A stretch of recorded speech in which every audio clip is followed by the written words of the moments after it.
Hello everyone, কেমন আছেন সবাই? আশা করি সবাই ভালো আছেন। আজকে আপনাদের জন্য নিয়ে আসছি বাগেরহাট থেকে আরেকটা ছোট্ট ব্লগ। আমি নানি হয়েছি, সেই নাতির বাসায় চলে গেছিলাম তার আকিকায়। তো আপনাদের সাথে তারই কিছু অংশ শেয়ার করব। আবার ভাবেন না যে আমার মেয়ের বাবু, এটা হচ্ছে আমার ভাইয়ের মেয়ের বাবু। তো আমি সবার ছোট, এজন্যই অনেক আগে থেকে নানি দাদি হয়ে যাচ্ছি। আর আমাদের এখান থেকে যেতে মাজার মোড়টা এত সুন্দর করে, আর এখন আরও সুন্দর করে সাজানো গোছানো হয়েছে, যেহেতু এখন মেলার সময় আরও সুন্দর করে সাজানো হয়েছে। আর আমাদের বাগেরহাট অঞ্চল মানেই সবুজে ঘেরা, আর প্রকৃতিতে সবুজ যদি না থাকে তাহলে তো প্রকৃতিতে প্রাণী থাকে না। চারপাশে গাছপালা, আর এটা হচ্ছে আমাদের বাগেরহাট এলাকার মেইন রোড। তো আমরা এই রাস্তা দিয়ে যাচ্ছিলাম সবাই মিলে, এবং ফ্যামিলি গেট টুগেদার বললে চলে, সবাই মিলে একসঙ্গে যাচ্ছিলাম। আর একসঙ্গে এরকম ফ্যামিলি সবাই মিলে যেতে কিন্তু খুবই ভালো লাগে, আনন্দ মজা সব কিছুই হয়। ওদের বাসাতে চলে গেছিলাম, আর ছোট্ট বাবুর আকিকায় আমরা সবাই চলে গেছিলাম।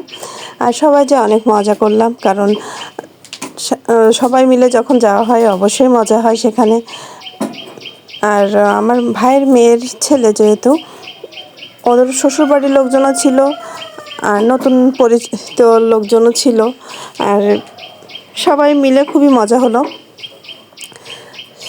আর ওদের বাসার সামনে যে চলে গেছিলাম, সে একদম পৌঁছায় যেয়ে আস্তে আস্তে করে আমরা ভিতরে ঢুকে গেলাম। আমার মাও ছিল, কারণ সে বয়স্ক মানুষ, তাকে নিয়ে আস্তে আস্তে করে ভিতরে ঢুকে গেলাম সবাই। যে ওখানে যে ওর যদিও এই প্রায় 2.5 মাস বয়স হতে যাচ্ছে, আর ছোট্ট সদস্য ফ্যামিলিতে থাকলে সবারই আনন্দ বাড়ে।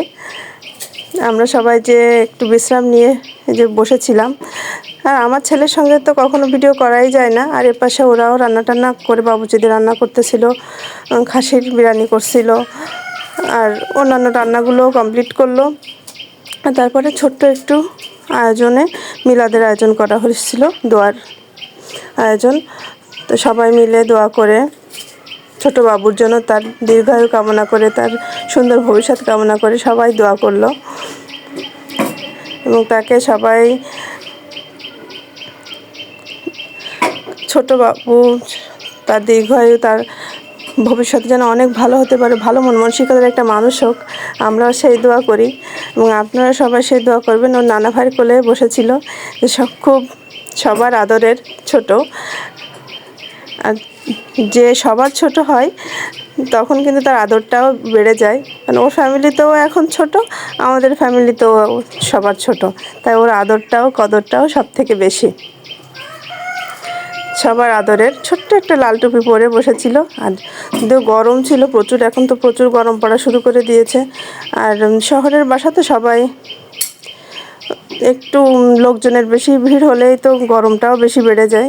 আমরা ছাদের উপরে খাওয়ার আয়োজন করছিল, খাওয়া দাওয়া করে একটু ছাদে ঘুরে টুরে, আর সুন্দর একটা মরিচ গাছ ছিল, আমরাও সেটাও দেখে ভিডিও করে নিয়ে চলে আসলাম। আর আমার ভিডিওগুলো যদি ভালো লেগে থাকে তো অবশ্যই আপনারা লাইক, কমেন্ট এবং শেয়ার করবেন। আর যারা আমার সবসময় পাশে থাকেন অবশ্যই আমাকে সাপোর্ট দিবেন। এই যে ফিরে আসার সময় আপনারা সবাই আমার সেই ছোট্ট বাবুটাকে দোয়া করবেন, এবং আমার ভিডিওগুলো ভালো লেগে থাকলে লাইক এবং শেয়ার করবেন।